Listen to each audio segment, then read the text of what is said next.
सो hi guys, good evening everyone. मेरा नाम विश्वजीत है और आप देख रहे हैं विश्वजीत के प्रवचन। और आज की प्रवचन माला में सब लोगों का बहुत बहुत स्वागत है। आज हम लोग बात करने वाले हैं वैराग्य के ऊपर। आप लोगों ने ये टर्म बहुत बार सुनी होगी अपने लाइफ टाइम में कभी ना कभी, कि ख़ास तौर पे इंडिया के अंदर अगर आप रहते हैं और हिंदू रिलीजन से आपका लेना देना है, नाता है, तो आपने बहुत बार ये वैराग्य टर्म जो है वो बहुत कॉमन है हिंदू कल्चर के अंदर। ओके, आज इसके मायने हम लोग समझेंगे कि ये वैराग्य आखिर है क्या, क्योंकि इसका अगर सिंपल शाब्दिक अर्थ समझें तो वैराग्य का सिंपल शाब्दिक अर्थ है डिसइंटरेस्ट, चीज़ों के प्रति डिसइंटरेस्ट पैदा हो जाना, इंटरेस्ट को खो देना। ओके, और बड़े बड़े साधु महात्मा ऋषि मुनि ये सिखाते हैं कि आपको चीज़ों के प्रति वैराग्यपूर्ण होना चाहिए, चीज़ों में बहुत ज़्यादा इंडल्ज नहीं होना चाहिए। वरना तो क्या होता है, ये चीज़ें जो हैं, वो चीज़ें हों या इंसान हों, वो फिर आपको काबू करने रखती हैं। लेकिन इसका बड़ा ही गलत सा मतलब हमारी सोसाइटी के अंदर रखा गया है। और जनरली लोग वैराग्य का मतलब ये सोचते हैं कि अगर हमें वैराग्य हो गया चीज़ों के प्रति तो फिर हमारी लाइफ का फन तो चला ही जाएगा, हमारी तो लाइफ एकदम डेड लाइफ हो जाएगी, कोई रस ही नहीं बचेगा, कोई मज़ा नहीं बचेगा हमारी लाइफ के अंदर। तो इसी को ध्यान में रखते हुए, क्योंकि मैंने ये लोगों का बहुत कॉमन पर्सपेक्टिव देखा है वैराग्य के प्रति, तो मुझे लगा कि मुझे इसके ऊपर वीडियो बनाना चाहिए और थोड़ा सा इस चीज़ पर बात करनी चाहिए कि आखिर वैराग्य है क्या, ट्रू वैराग्य क्या है। जब हमारे एंशिएंट ऋषि जो थे, हमारे जो एंशिएंट ऋषिज थे, सेजेस थे, या कृष्ण जैसे लोग जब, या बुद्ध जैसे लोग जब वैराग्य की और डिसइंटरेस्ट की बात करते हैं तो उससे उनका क्या मतलब है। ओके, एक छोटे से एग्जाम्पल के साथ मैं शुरुआत करूंगा। एक छोटा सा एग्जाम्पल आप लोगों को देना चाहूंगा। क्या आप लोग अब भी उन खिलौनों से खेलते हो जिनसे आप बचपन में खेला करते थे? वो रिमोट कंट्रोल कार, वो गुड़िया हो सकती है, वो कोई गुड्डा हो सकता है, कोई भी टॉय हो सकता है, कोई ट्राई साइकिल हो सकती है, कोई बाईसाइकिल हो सकती है। क्या आप अब भी उन खिलौनों से खेलते हो जिससे आप अपने बचपन में खेला करते थे? सिंपल सा जवाब है, ज़्यादातर लोग यही बोलेंगे, नहीं, अब हम उनसे नहीं खेलते हैं। लेकिन अगर मैं आपसे ये पूछूं कि क्यों नहीं खेलते, क्या मैं ये बोल सकता हूं कि उन चीज़ों के प्रति आपका डिसइंटरेस्ट पैदा हो गया है, उन चीज़ों से आपको वैराग्य हो गया है? तो नेक्स्ट क्वेश्चन ही अपने आप उठ के आता है। मैं आपसे नेक्स्ट क्वेश्चन ये पूछ सकता हूं कि क्यों आपका उनके प्रति डिसइंटरेस्ट हो गया है, क्यों आपको वैराग्य हो गया उनके प्रति, क्यों आपके अंदर अब उनसे खेलने की जो इच्छा है, उन्हें इस्तेमाल करने की इच्छा है, वो नहीं पैदा होती? इसका राज छुपा हुआ है हमारे माइंड के अंदर। हमारा जो माइंड है वो बेसिकली हमेशा नई चीजों में इंटरेस्टेड दिखाता है, और किसी भी चीज में वो तभी तक इंटरेस्टेड होता है जब तक वो उसे पूरा जान नहीं लेता, जब तक वो देख नहीं लेता कि इसके अंदर क्या क्या फंक्शनैलिटीज है, इसे किस किस तरह से यूज किया जा सकता है, इसके साथ किस किस तरह से खेला जा सकता है। तभी तक हमारा जो माइंड है वो पर्टिकुलर चीज़ के अंदर इंटरेस्टेड होता है। जब आप छोटे थे तो आप खिलौनों में इंटरेस्टेड क्यों थे? क्योंकि आपके पिताजी फॉर एग्जांपल आपके जो पापा हैं, आपके पिताजी आपके लिए बाईसाइकिल लेके आए, या कोई रिमोट कंट्रोल्ड कार लेके आए, कोई भी खिलौना लेके आए, इलेक्ट्रॉनिक गैजेट लेके आए, वीडियो गेम लेके आए। शुरुआत वाले दिन जब वो लेके आते थे तो आपका एकदम फुल इंटरेस्ट होता था, एकदम फुल एंथुजियाज्म के साथ आप उससे ओपन करते थे, उसके साथ खेलना शुरू करते थे, क्योंकि वो चीज़ नई थी, आपका माइंड उसके प्रति अवेयर नहीं था, उसे नहीं पता था कि ये क्या क्या कर सकता है। It's like a magic box, पता नहीं अंदर से क्या निकले जब आप उसे ओपन करें।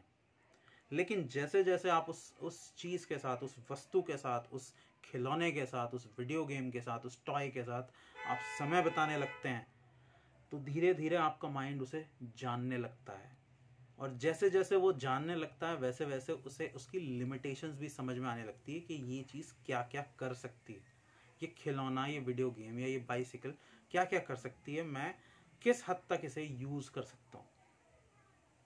और वंस आपका जो माइंड है वो चीज़ों को समझ ले, पूरे तरीके से समझ ले, उसे पूरे तरीके से समझने का मतलब क्या है कि उसे उस खिलौने की लिमिटेशन समझ में आ गई कि मैं इसके साथ किस किस तरह से खेल सकता हूँ, क्या क्या चीज़ें इसके अंदर हैं। तो जैसे जैसे उसका आइडेंटिफिकेशन बढ़ता जाएगा चीज़ों के साथ, उसकी फंक्शनैलिटीज़ के साथ, उस खिलौने की फंक्शनैलिटी के साथ, वैसे वैसे आपका जो माइंड है वो उसके अंदर इंटरेस्ट खोने लगेगा, वो फिर नई चीज़ों को ढूंढने लगता है। और हर एक चीज़ के साथ आप इसे अगर अप्लाई करेंगे तो आपका जो माइंड है यही काम हर चीज़ के साथ करता है। जैसे जैसे आप बड़े होने लगते हैं आपका सिर्फ चीज़ों में इंटरेस्ट चेंज होने लगता है, लेकिन पैटर्न यही फॉलो होता है। पहले आपके पास एक रिमोट कंट्रोल्ड कार थी, लेकिन बड़े होने के बाद आप एक एक्चुअल कार ले लेते हैं जिसे आप ड्राइव कर सकते हैं। लेकिन जब आप नई गाड़ी लेके आते हैं तो उसका एक्साइटमेंट कितने दिन तक टिकता है? उसका एक्साइटमेंट तभी तक टिकता है जब तक वो गाड़ी नई है, उसके फंक्शनैलिटीज़ को आप अच्छी तरह से जानते नहीं हैं कि इसके अंदर क्या ब्लूटूथ है, क्या इसके अंदर वाईफाई है, क्या इसके अंदर एफएम बजता है, ये कितनी फास्ट चल सकती है, इसका पेट्रोल टैंक कितना है, इसका डीजल टैंक कितना है, क्या क्या फीचर्स हैं इसके अंदर। और जब तक आप अपने जानने वालों को उसे दिखा नहीं देते, लेकिन जैसे जैसे टाइम बीतने लगता है, आप उस गाड़ी को यूज़ करने लगते हैं, उस कार को आप यूज़ करने लगते हैं डेली बेसिस पे, वैसे वैसे आपका ध्यान उस गाड़ी की चीज़ों पे से हटने लगता है, क्योंकि आपका माइंड अब उस गाड़ी को जानने लगा है। उसे पता चल गया है इसके फुल लिमिटेशन का कि ये गाड़ी क्या क्या कर सकती है, तो अब आप उसे सिर्फ एक गाड़ी की तरह यूज़ करना शुरू कर देते हैं। काइंड ऑफ आप ये बोल सकते हैं कि आपका जो माइंड है वो अब उस गाड़ी के अंदर डिसइंटरेस्टेड हो जाता है, अब उसे कोई और गाड़ी चाहिए होती है। और यही एक्चुअल वैराग्य है। वैराग्य के लिए आपको कुछ करना नहीं पड़ता, वैराग्य आपके माइंड का स्वभाव है। जैसे ही वो किसी भी चीज को पूरा समझ लेता है, पूरा जान लेता है उसकी गहराई के अंदर, तो वैराग्य अपने आप फलित होता है, वैराग्य अपने आप आउटकम की तरह पैदा होता है, एक फ्रूट की तरह पैदा होता है। आपको उसके लिए कुछ, आपको बाहर से अपने ऊपर वैराग्य को इम्पोज करने की जरूरत नहीं है। जैसा ही आप किसी भी चीज को, आप ये किसी भी चीज के साथ अप्लाई करके देख लीजिए, आप किसी भी चीज को जैसे ही पूरा समझ जाएंगे, आपका जो माइंड है उसे छोड़ देगा, उसे दरकिनार कर देगा। और उस पूरा जान लेने की वजह से, उस पूरा जानने से वैराग्य का जन्म होता है, डिसइंटरेस्ट का जन्म होता है। आपको कुछ मेहनत नहीं करनी पड़ती। लेकिन लोग क्या करते हैं, लोग इसका उल्टा काम करते हैं। पैसा कमाने का मन है, पैसा कमाने में रुचि भी है, मन भी उस तरफ भाग रहा है, लेकिन क्योंकि ऋषि महात्माओं ने बोल दिया कि पैसा खराब चीज है, तो जबरदस्ती का ऊपर से थोपा हुआ वैराग्य दिखाएंगे पैसे के प्रति, चीजों के प्रति, कपड़ों के प्रति, गहनों के प्रति।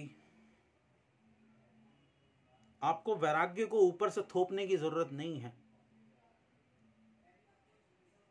आप चीजों की गहराई में उतरिए, उसकी डेप्थ में उतरिए, उसे डेप्थ तक जानिए। जैसे ही आप उसकी कंप्लीट डेप्थ, किसी भी चीज को उसकी कंप्लीट डेप्थ में जान लेंगे, आपका माइंड उसे छोड़ देगा। या अगर मैं इसे इस तरह से भी बोल सकता हूं कि उसके प्रति वैराग्य का भाव पैदा हो जाएगा आपके मन में। सिमिलरली दुनिया भी है, आप दुनिया के चक्कर में जो पड़े हुए हैं, अब हम इसके स्पिरिचुअल कॉन्टेक्स्ट के ऊपर आ जाते हैं। तो इसका स्पिरिचुअल कॉन्टेक्स्ट ये है, क्यों आपका जो माइंड है वो दुनिया की तरफ क्यों भागता है, बाहर की तरफ, बाहर की दुनिया की तरफ क्यों भागता है? क्योंकि ये अभी तक पूरी तरह से इसे समझा नहीं है। जिस दिन ये इसे पूरा समझ जाएगा, जिस दिन ये इसे डेप्थ तक, अब किसी गाड़ी को समझना बहुत आसान है, मैं बनाने की बात नहीं कर रहा हूँ, ऑब्वियसली बनाने जाएंगे तो आपको और ज़्यादा डेप्थ की इंटरेस्ट की बात होगी, बट मैं खरीद के चलाने की बात कर रहा हूँ। जनरली लोग एक गाड़ी खरीदते हैं, उसके बाद दूसरी खरीदते हैं, फिर तीसरी खरीदते हैं, और जनरली पहली वाली से दूसरी वाली जो होती है वो महंगी होती है। तो आप पैसे की कीमत बढ़ाने का, महंगी गाड़ी खरीदने का रीज़न क्या है? महंगी गाड़ी खरीदने का रीज़न ही ये है कि आपने अगर 10 लाख रुपए की कोई गाड़ी खरीदी तो 10 लाख रुपए की रेंज में अब गाड़ियाँ क्या क्या कर सकती हैं आपको पता है, क्या क्या मिलेगा आपको 10 लाख रुपए में। अब थोड़ा सा प्राइस बढ़ा देते हैं, 20 लाख कर देते हैं, अब मैं 20 लाख के लेवल की गाड़ी देखूंगा तो मुझे पता नहीं है 20 लाख में क्या क्या मिलेगा गाड़ी के अंदर।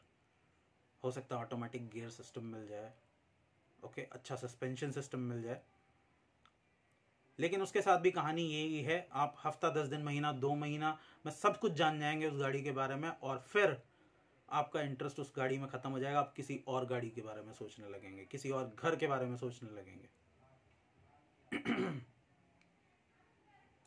तो जैसे ही आपका जो माइंड है वो चीज़ों को उसकी गहराई में जानने लगता है, अगर इस दुनिया के कॉन्टेक्स्ट में बात करें, बाहर के एक्सटर्नल वर्ल्ड के कॉन्टेक्स्ट में मैं बात करूं, तो आपका जो माइंड है वो अभी क्यों बाहर की तरफ ये भागता है, बार बार क्यों दुनिया की तरफ ये जाना चाहता है, क्योंकि ये दुनिया को पूरे तरीके से अभी समझता नहीं है। आपका जो ब्रेन है वो एक बच्चे जैसा ब्रेन है, एक इमेच्योर ब्रेन है, हाफ डेवलप्ड ब्रेन है, इसलिए ये बार बार चीज़ों की तरफ भागता है। लेकिन जैसे ही आपका जो ब्रेन है वो इसे गहराई में समझने लगेगा, इस दुनिया को गहराई में समझने लगेगा, फुल डेप्थ में इसे समझने लगेगा, तो जिस दिन ये पूरा समझ जाएगा उस दिन अपने आप ही आपके अंदर वैराग्य का जन्म हो जाएगा। आपको कुछ करना नहीं पड़ेगा वैराग्य को पैदा करने के लिए।